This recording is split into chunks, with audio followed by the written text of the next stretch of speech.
cá, gente. Vamos ocupar essas cadeiras do lado de cá. A galerinha que está lá no fundão lá, vem para cá. Para a gente ficar com a nave aqui toda organizadinha. Quem está sentado lá atrás, lá, vem mais para cá. Amém? Vamos ficar aqui mais perto, a não ser que esteja impossibilitado. Amém.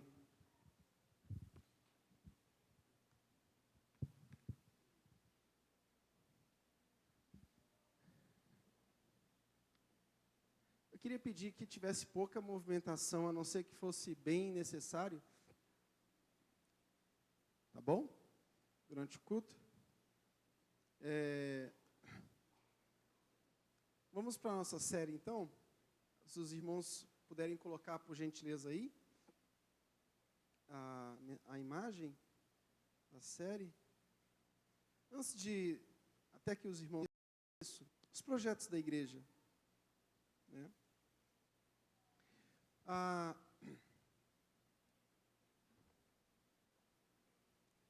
nossa igreja, ela...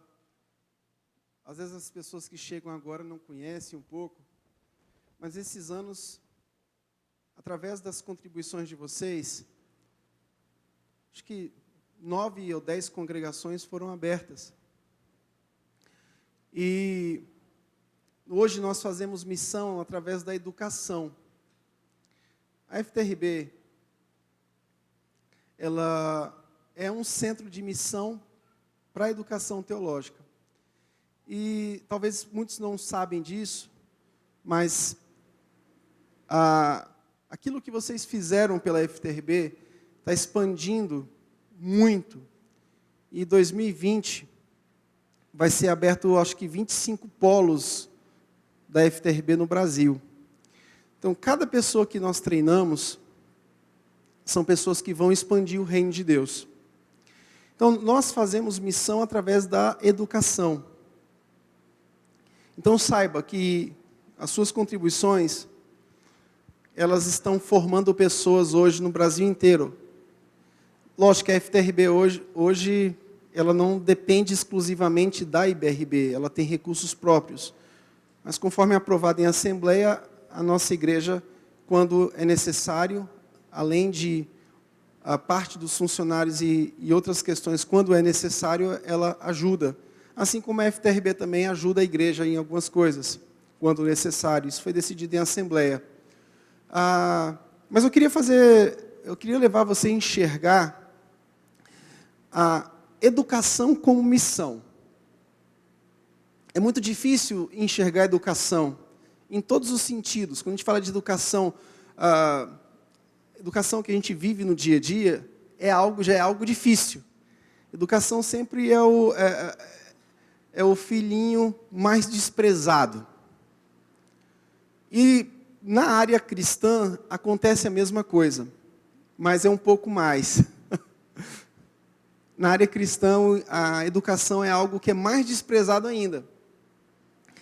Então, eu estou feliz porque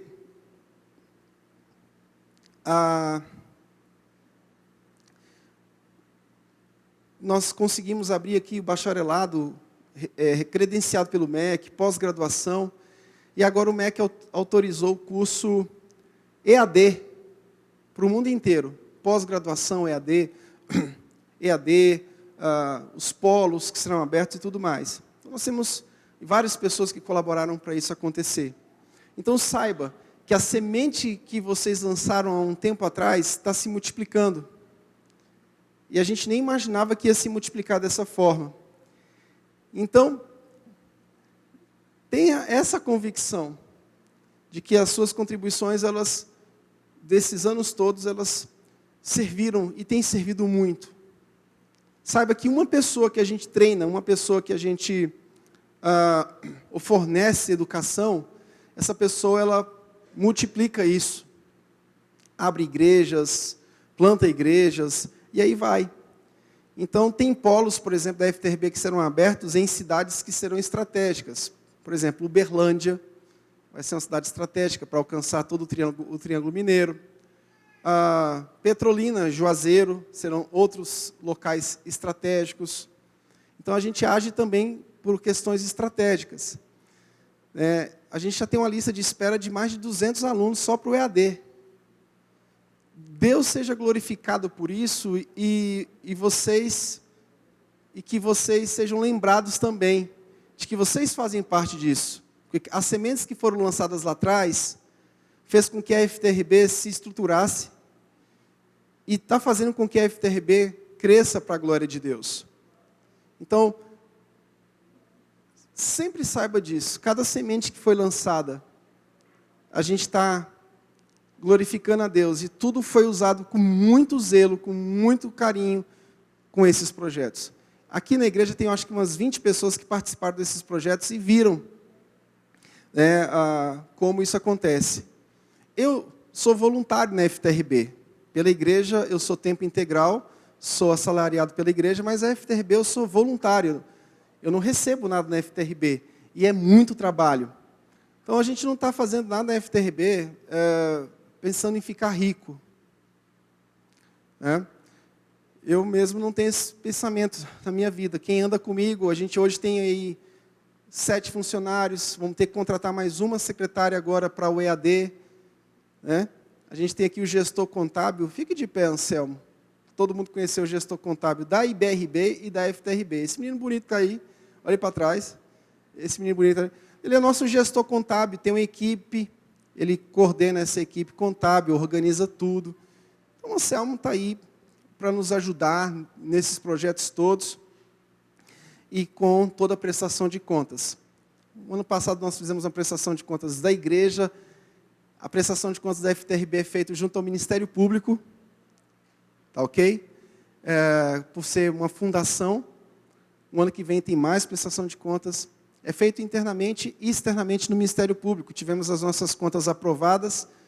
Queria aqui fazer menção ao Anselmo, pela dedicação, presteza, de ter feito tudo muito sério, e o Ministério Público aprovou todas as contas da FTRB. Então, irmãos, tudo que a gente faz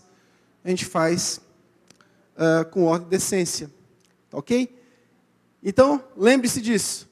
Você faz parte dessa história.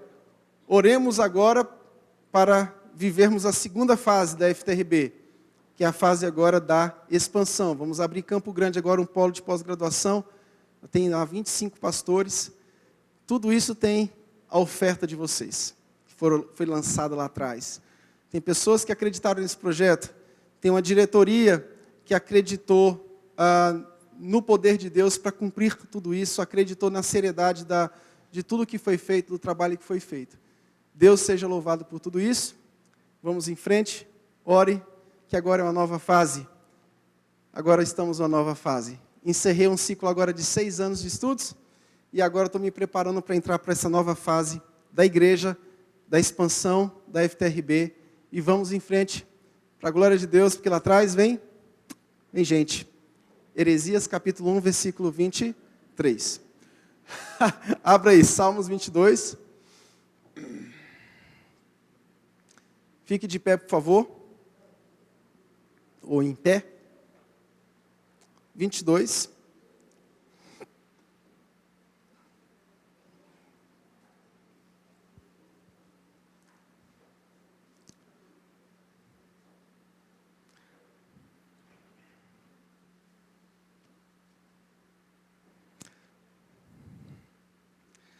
Deus meu, por que me desamparaste? Por que se acham longe de minha salvação as palavras de meu bramido? Deus meu, clamo de dia e não me respondes. Também de noite, porém não tenho sossego. Contudo, tu és santo, entronizado entre os louvores de Israel. Nossos pais confiaram em ti, confiaram e os livraste. A ti clamaram e se livraram. Confiaram em ti e não foram confundidos. Mas eu sou verme e não homem, opróbrio dos homens e desprezado do povo. Todos os que me veem zombam de mim, afrouxam os lábios e meneiam a cabeça. Confiou no Senhor, livre-o ele, salve-o, pois nele tem prazer. Contudo, tu és quem me fez nascer e me preservaste, estando eu ainda ao seio de minha mãe. A ti me entreguei desde o meu nascimento, desde o ventre da minha mãe, tu és meu Deus. Não te distancies de mim, porque a tribulação está próxima e não há quem me acuda. Muitos touros me cercam, fortes touros de Baçã me rodeiam.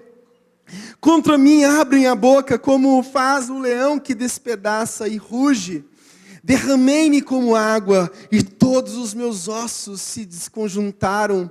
Meu coração fez-se como a cera, derreteu-se dentro de mim. Secou-se o meu vigor, como um caco de barro, e a língua se me apega ao céu da boca. Assim me deitas no pó da morte. Cães me cercam, uma súcia de malfeitores me rodeia. Traspassaram-me as mãos e os pés. Posso contar todos os meus ossos. Eles me estão olhando e encarando em mim. Repartem entre si as minhas vestes, e sobre a minha túnica deitam sortes. Tu, porém, Senhor, não te afastes de mim. Força minha, apressa-te em socorrer-me. Livra minha alma da espada e das presas do cão, a minha vida. Salva-me das fauces do leão e dos chifres dos búfalos. Sim, tu me respondes. A meus irmãos declararei o teu nome, cantar-te-ei louvores no meio da congregação. Vós, que temeis o Senhor, louvai-o, glorificai-o, vós todos, descendência de Jacó. Reverenciai-o vós todos, posteridade de Israel, pois não desprezou nem abominou a dor do aflito, nem ocultou dele o rosto, mas o ouviu quando lhe gritou por socorro. Senhor, nós estamos diante da Tua palavra, que é viva e eficaz, que é poderosa para nos salvar, e é poderosa para nos edificar, exortar e consolar. Nesta noite, Deus, nós nos submetemos completamente ao poder do Teu Espírito Santo, sabendo que nada podemos fazer sem Ti. Em nome de Jesus, Senhor, que nessa noite sejamos impactados pela palavra do Evangelho sobre as nossas vidas. No nome de Jesus. Amém e amém. Pode se assentar.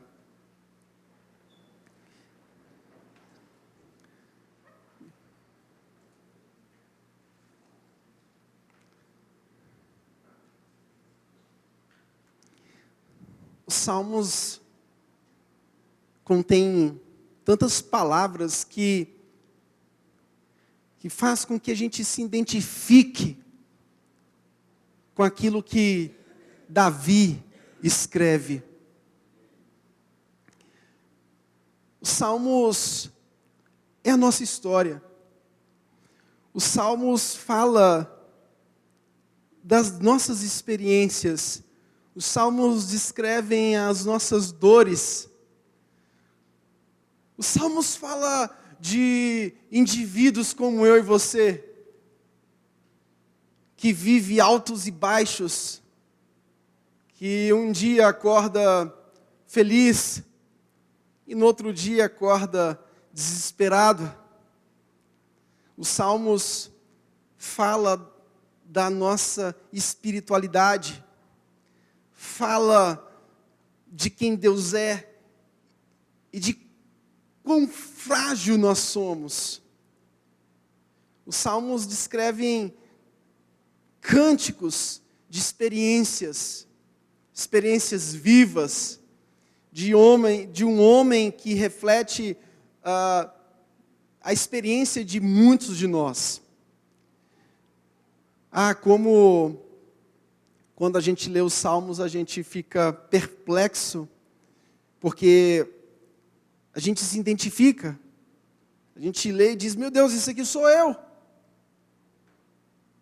Como é que pode o Espírito Santo ter inspirado os salmistas a tratar com tanta profundidade da aflição que vem sobre a nossa alma, que está muitas vezes sondando a nossa mente, trazendo ao nosso derredor sentimentos horríveis.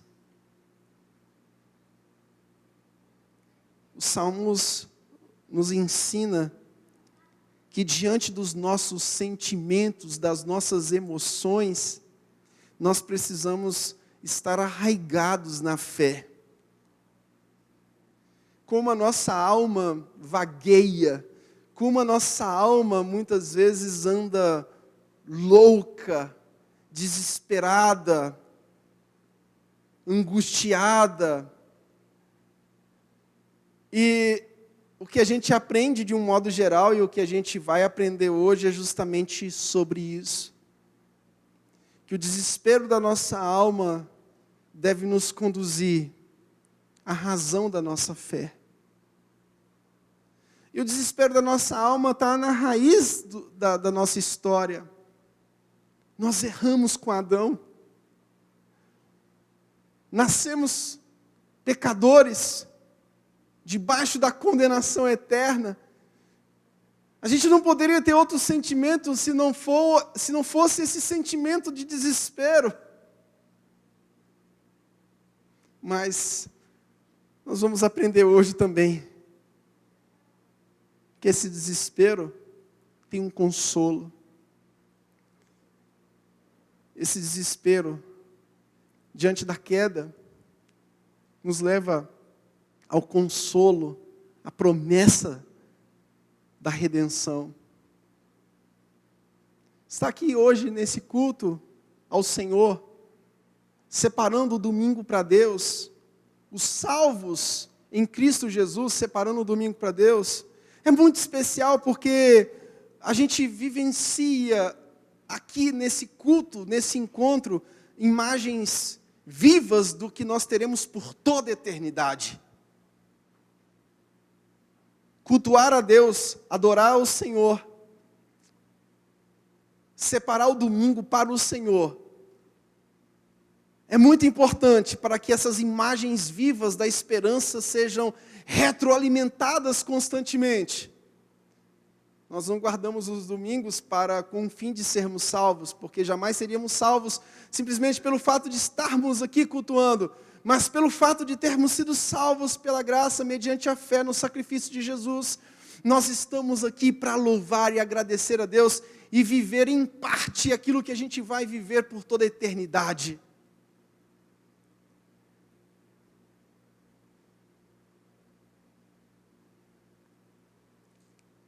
O salmista vai enfatizar para as nossas vidas a confiança e o louvor na bondade do Senhor.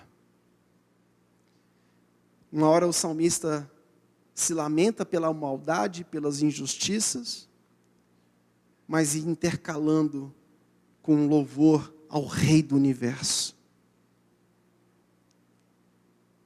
Isso faz com que a gente olhe para os salmos e diga: realmente é o drama da minha vida.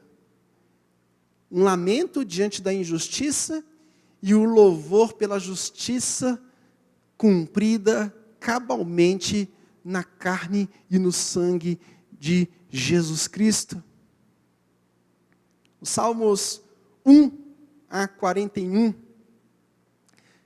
são intitulados Salmos de Davi, exceto o 1, o 2 e o 33.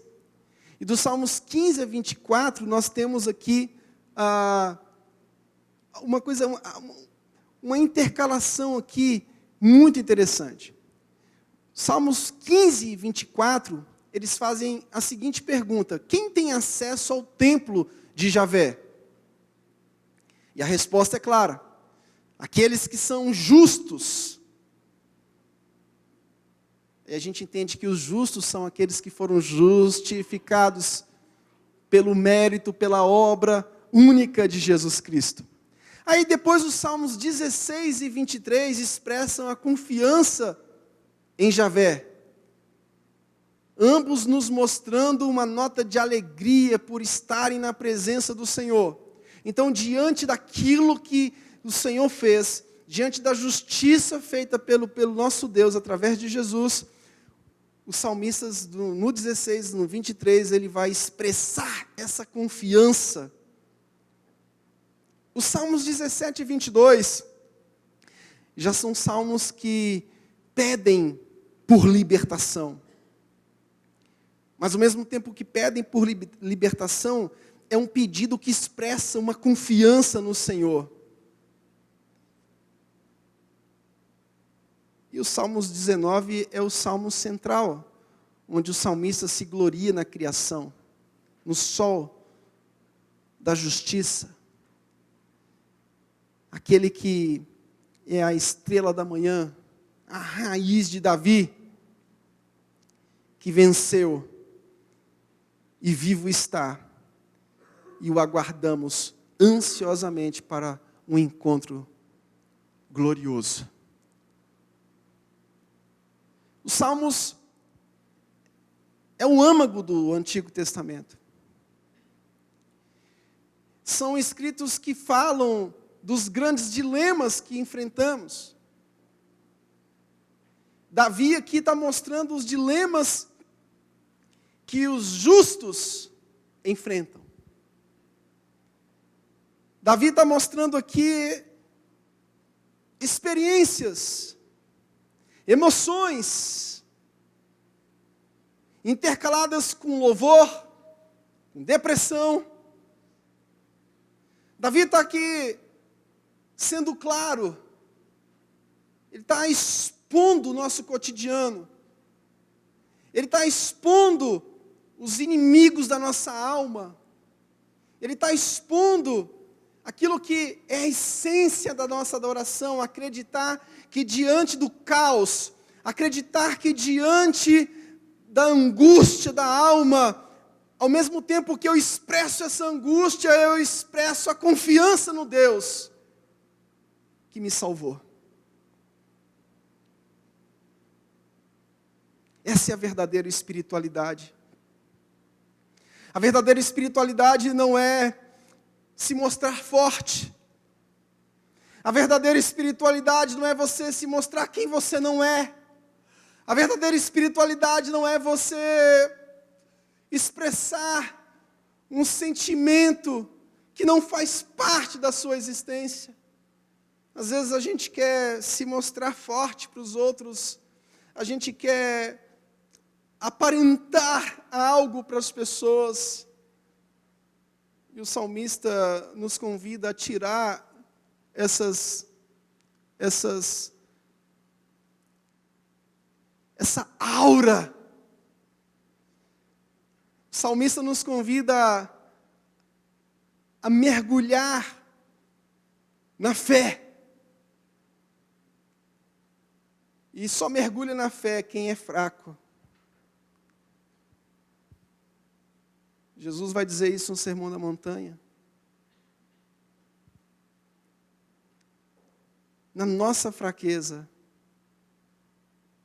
pelo poder de Deus, por intermédio do que Cristo fez, que reconhecemos que carecemos da glória de Deus. Carecemos do cuidado de Deus. Aqui, Davi se queixa. Ele se queixa de ser reduzido às circunstâncias, angústia. Mas depois ele se recorda que essas calamidades que acontecem, elas trazem em si mesmas a clareza, a certeza do livramento. É assim que vivem os justos. É assim que todos nós vivemos como justos, justificados pelo mérito de Cristo. Sabendo da total incapacidade que nós temos. Sabedores de que somos surpreendidos por sentimentos que nós não queríamos ter, mas ao mesmo tempo, o próprio Deus o próprio Espírito Santo que revelou Jesus para nós, Ele revela o escape. Temos sentimentos, mas a gente tem que aprender a lidar com esses sentimentos. O nosso maior problema é que os nossos sentimentos e as nossas emoções nos dominam. Você pode ter certeza, quando você está passando alguma coisa dentro de casa, sempre tem uma parte dentro de casa que é dominado pelo sentimento. E se for as duas partes, ou se for a família toda, aí o negócio fica difícil. Nós não podemos ser dominados pelo que sentimos, é o que Davi está mostrando. Ao mesmo tempo que ele mostra que os sentimentos são reais, você não pode desprezar isso, você não pode desprezar dor do outro, você não pode desprezar o sofrimento do outro, você não pode desprezar o seu próprio sofrimento, você não pode desprezar aquilo que está te cercando. Realmente o bicho está pegando para o teu lado, realmente as coisas estão vindo com força, com fúria contra você. Não adianta tampar o sol com a peneira.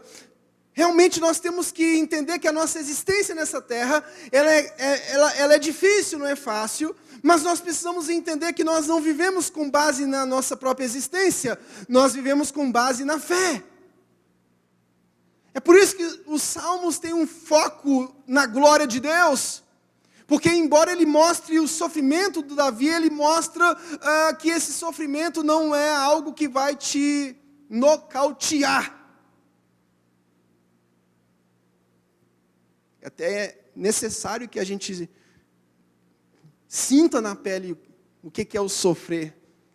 E Davi, aqui nesse Salmos 22, ele vai mostrar o âmago dos nossos sentimentos, colocando o sentimento de Cristo.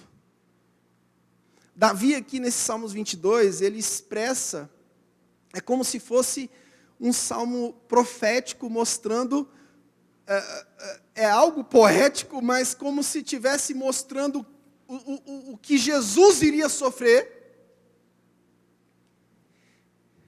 e ao mesmo tempo nos ensinando que tudo isso devia estar debaixo do governo, do domínio do Senhor. Jesus, ele não negou o seu sofrimento. Jesus, ele em nenhum momento ele disse, está tudo bem. Quando Jesus está lá no Getsemane, ele vira para os discípulos e fala, a minha alma está abatida até a morte. Em nenhum momento Jesus quis se mostrar forte, em nenhum momento Jesus quis se mostrar o super-homem, em nenhum momento Jesus quis se mostrar o homem com controle emocional. Que a psicologia moderna, ela faz isso, você precisa se controlar. Sim, a gente não pode andar desvairadamente. Mas a Bíblia nos mostra que a nossa fraqueza é importante ser exposta. Não brinque com a sua própria fraqueza, disfarçando-a, escondendo-a. Aqui o salmista demonstra o próprio sofrimento de Jesus. O próprio sofrimento de Jesus. A gente não poderia ler esse salmo sem ser confrontado com a crucificação. Deus meu, por que me desamparaste?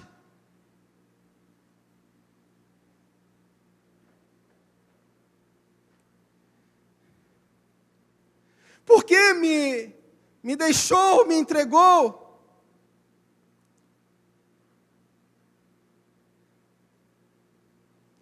Davi aqui mostra o sofrimento no nível hard, apontando para o sofrimento que aguardava Jesus Cristo.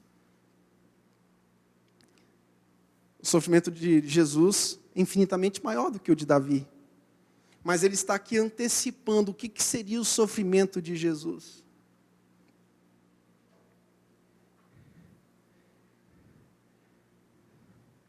E Ele também, através desse sofrimento, nos dá algumas instruções do que devemos fazer diante da dor. Nós também precisamos aprender a clamar a Deus. Versículo 1 ao versículo 8 diz: Deus meu, por que me desamparastes? Jesus sabia que Deus não tinha desamparado ele, que Deus não desampararia ele. Mas no alto da sua humanidade, da sua dor, é inevitável que ele clame. Você sabe que não vai ser abandonado, nós sabemos que não seremos abandonados, nós sabemos que Ele estará conosco todos os dias até a consumação dos séculos. Nós temos a convicção que o Senhor vai nos acompanhar. Mas nós temos que ter a certeza que precisamos clamar, porque é através do clamor que nós encontramos consolo. É através do clamor diante da calamidade que nós identificamos o quão necessitados e carentes que somos da graça de Jesus. Versículo 2: Deus meu, eu clamo de dia e não me respondes, também de noite, porém não tenho sossego. Contudo, Tu és santo, entronizado entre os louvores de Israel. Nossos pais confiaram em Ti, confiaram e os livrastes. A Ti clamaram e se livraram, confiaram em Ti e não foram confundidos. Mas eu sou verme e não homem, opróbrio dos homens e desprezado do povo. Todos os que me veem zombam de mim, afrouxam os lábios e meneiam a cabeça. Confiou no Senhor, livre-o Ele, salve-o, pois nele tem prazer.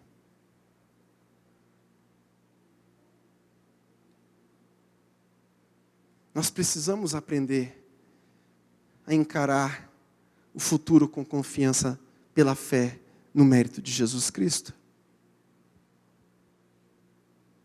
A desolação, a hostilidade, a dor e a morte. Tem algo mais difícil do que a morte? Gente do céu, como é que eu sofri com a morte desse Gugu? Sofri demais. Eu estou ficando assim, mais chorando que vocês todos juntos. Fizeram um vídeo de homenagem para ele lá no último programa lá, do tal do Cante lá. Eu fui ver o vídeo, mas rapaz, mas que chororô que eu fiquei. Mas gente, mas que tristeza foi a morte do Gugu, não foi? Você não sentiu, não? Pode falar a verdade, você é crente. Não, eu sou crente, eu nunca vi Gugu. Ah, para com isso, vai. Para com isso. Quer dizer que então só o pastor Michel que sofreu com a morte do Gugu? Santo. Santarrão nunca assistiu o Gugu. Gente, a morte dói demais. A morte é uma separação muito drástica. A morte é uma interrupção. É uma interrupção muito cruel. Mas o salmista Davi está mostrando aqui que, além da dor, da morte, da desolação, existe a esperança do Senhor. É por isso que a mensagem do Evangelho precisa ser pregada. É por isso que a mensagem do Evangelho não pode deixar de ser anunciada, porque a mensagem do Evangelho é tão forte, é tão forte, é tão forte, que venceu até a própria morte.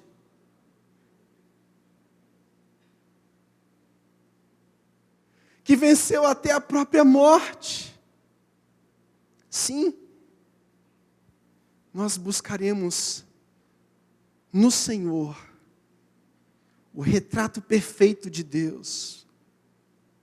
Nós buscaremos na morte, na cruz, que foi o poder de Deus, embora o mundo tenha chamado isso de loucura, mas foi o poder de Deus para a nossa salvação. É nisto que nós vamos nos apegar, é nisto que nós vamos nos segurar, é nisto que nós vamos confiar, que Até mesmo a pior dor que nós podemos enfrentar, que é a dor da separação, não pode ser comparada com a esperança da ressurreição.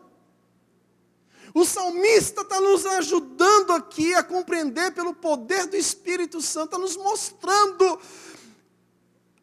o âmago do sofrimento do homem, mostrando o sofrimento de Cristo. Porque o sofrimento de Cristo foi um sofrimento por todos nós juntos. Mas ele está apontando para o poder de Deus, ele está apontando para a sabedoria de Jesus Cristo, ele está apontando para a confiança, ele está apontando para a fé no Senhor. Sim, eu sofri também com a morte do Gugu, chorei, mas ao mesmo tempo eu fui consolado em saber que além da morte existe a vida. Além da dor, existe o consolo. Ou você acha que o nosso choro, ele vai durar a vida inteira? Um dia esse choro acaba. E um dia esse choro acaba por completo. É por isso que nós temos que amar a vinda de Cristo, porque a vinda de Cristo vai mostrar isso para nós mesmos. O nosso choro vai acabar por completo. Ah, que alegria saber que um dia não vai ter dor, não vai ter lágrima, não vai ter sofrimento, não vai ter morte, não vai ter boleto para pagar, não vai ter sogra para ver. Essa parte é a principal. Versículo 1 ao 21. O salmista traz um lamento.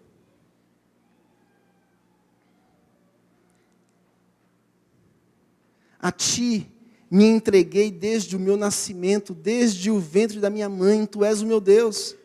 Não te distancies de mim, porque a tribulação está próxima e não há quem me acuda.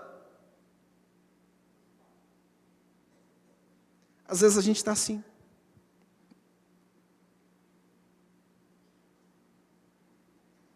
Tem dia que a gente está pior que, parece que está pior que Davi.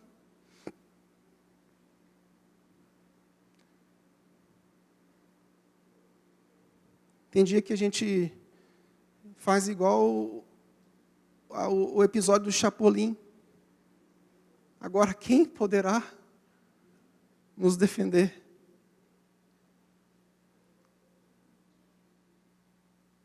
Só que Chapolin Colorado já morreu. Ele não tem como mais aparecer para nos defender. No nosso mundo encantado, sempre tem alguma provisão material, tem sempre alguma coisa. Não, mas fulano diz que vai resolver para mim, então eu vou parar de chorar. Se concentre no consolo eterno. Se dedique a enraizar a sua alma na fé, e não em coisas que você está pensando que vai resolver o teu problema. Oxalá que alguma coisa aconteça, que alguma coisa seja esclarecida, que alguém seja usado para te abençoar. Isso é bom. Como é bom ser abençoado, como é bom poder ser ajudado, como é bom ter um braço assim estendido e você diz, cara, muito obrigado, eu estava aqui afogando. Mas como é muito melhor ter a nossa vida enraizada na fé, na justiça de Cristo, porque ela não falha, ela nos promete hoje uma alegria que não tem fim. E é nessa alegria que eu tenho que confiar, que eu tenho que esperar. Está chegando o Natal. O dia que você vai chegar nas lojas Renner e vai estar aquela música da Simone. Então é Natal. Eu já falei que eu vou tacar pedra Não vou fazer isso, que isso aí é vandalismo, né? Pastor Michel taca pedra no som. No outro dia, na rede social, a rede social já acabou comigo. 18 anos de ministério pastoral. Que conversa? Ó, que vândalo, animal. Está frito, morto. Vândalo, vai para a fogueira. Então, não faço isso. Mas daqui a pouco começa a nostalgia. Daqui a pouco começam as músicas natalinas. Daqui a pouco começa todo mundo gostar de pessoas mais simples. Daqui a pouco a gente começa a gostar de fazer ação social.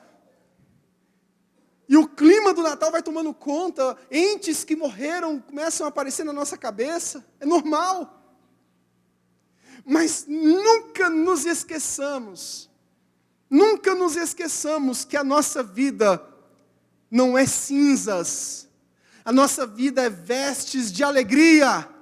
Versículo 20 diz: livra minha alma da espada e das presas do cão a minha vida, salva-me das fauces do leão e dos chifres dos búfalos. Sim, tu me respondes. A meus irmãos declararei o teu nome, cantar-te-ei louvores no meio da congregação. Vós que temeis o Senhor, louvai-o, glorificai-o vós todos, descendência de Jacó, reverenciai-o vós todos, posteridade de Israel, pois não desprezou, nem abominou a dor do aflito, nem ocultou dele o rosto, mas o ouviu, quando lhe gritou por socorro. De ti vem o louvor da grande congregação. Aqui, o salmista já mostra a ação de graças da congregação salva, do lamento para o louvor, do esquecimento, a satisfação plena nele. Assim foi Jesus. Foi necessário que Jesus fosse esquecido por Deus, para que nós fôssemos lembrados e não condenados pela ira eterna. Davi mostra aqui um salmo, um contraste de alguém que é esquecido e depois de alguém que é lembrado. Lembre-se sempre, nos momentos que você estiver no pavor noturno, no terror do espanto noturno, na seta que voa de dia, na sogra que voa na escuridão. Lembre de tudo isso, lembre da redenção em Cristo Jesus. Nele fomos encontrados e nele estamos satisfeitos. Nele estaremos arraigados, esperando a tão gloriosa vinda. A desesperança tem que ser substituída pela esperança. Versículo 1 a 21 fala do Salvador sofredor. Sim, essa experiência como cristão que eu e você passamos, não na intensidade como Cristo passou, mas Davi está mostrando aqui a experiência do cristão.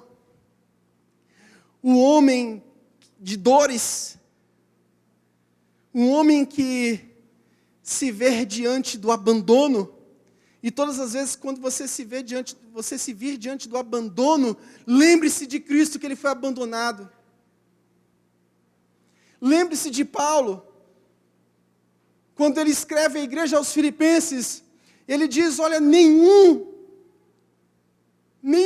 outra igreja lembrou de mim a não ser vocês. Lembre-se dos amigos de Paulo, Alexandre o Latoeiro. Lembre-se daqueles que no final da carreira de Paulo, perna para quem te quer, lembrando daquilo que aconteceu com Jesus Cristo. E lembre-se que o cerne da expiação é que Deus não abandona os seus. Ele jamais nos deixará. Cristo sofreu pelos nossos pecados. Deus retirou todo o senso de sua presença do próprio Filho. Você imagine, Ele sendo Deus, sofrendo em carne e perdendo o próprio senso do cuidado divino, do poder divino, e sendo entregue totalmente desamparado na cruz. Mas imagine a recuperação. Imagine esse mesmo Cristo que foi desamparado na cruz sendo ressuscitado. Imagine aquele que levou sobre si a nossa culpa, a nossa punição, desamparado na cruz, mas amparado ao terceiro dia. Esse salmo é humilhante para nós, porque ele nos chama a confiar plenamente no poder do Evangelho. Esse salmo é humilhante para nós, porque ele nos mostra a nossa total incapacidade, ele nos mostra a nossa... Ele revela a nossa alma, mas ao mesmo tempo que ele revela a nossa fraqueza total, ele revela a força poderosa do nosso Cristo. Versículo 22 ao 31 fala desse Cristo poderoso, bem-sucedido. Ó Deus, redime a Israel. Vós que temeis ao Senhor, louvai-o, glorificai-o, vós todos, descendência de Jacó. Reverenciai-o, vós todos, posteridade de Israel, pois não desprezou, nem abominou a dor do aflito, nem culpou dele o rosto, mas o ouviu, quando lhe gritou por socorro. De ti vem o meu louvor, o louvor na grande congregação. Cumprirei os meus votos na presença dos que o temem. Os sofredores são nações, pois do pó se prostrar-se as ações de seu filho aflito e o livrou do mal. E o filho agora proclama a glória de Deus, para que o mundo o louve. E assim somos nós. Testemunhamos de sua salvação, pregamos o evangelho, anunciamos por gerações futuras o que Cristo fez. Anunciamos que, embora estejamos vivendo nessa tensão entre o já, o momento atual, e o ainda não, aquilo que nos aguarda, nós, diante de toda a nossa fraqueza, diante de toda a nossa incapacidade, diante da dor, nós anunciamos Cristo Jesus.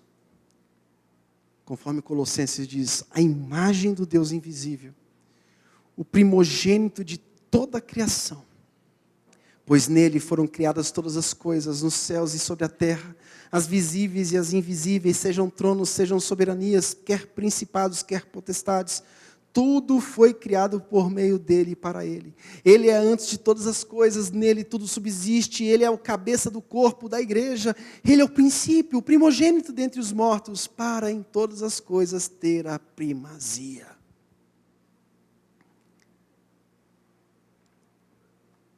Eu quero te fazer uma pergunta.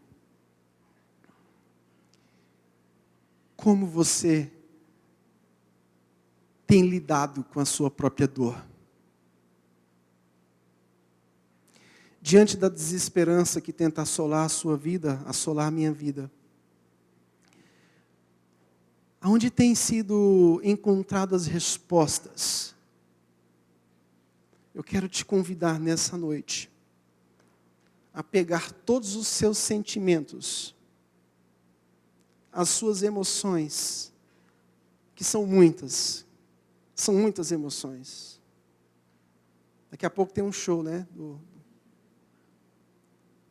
Todo ano tem. Morre todo mundo, mas não morre Roberto Carlos. Mas um dia morre também, a gente vai ficar triste também. Pegue todas as suas emoções. Tudo aquilo que te faz sofrer. Todas as suas dores. As suas mágoas. Todas as pessoas que te fazem falta hoje. Todos aqueles que você queria que estivesse com você. Pegue tudo isso e deposite aos pés da cruz. E substitua tudo isso pela fé no que Jesus fez por você e por mim. Fique em pé.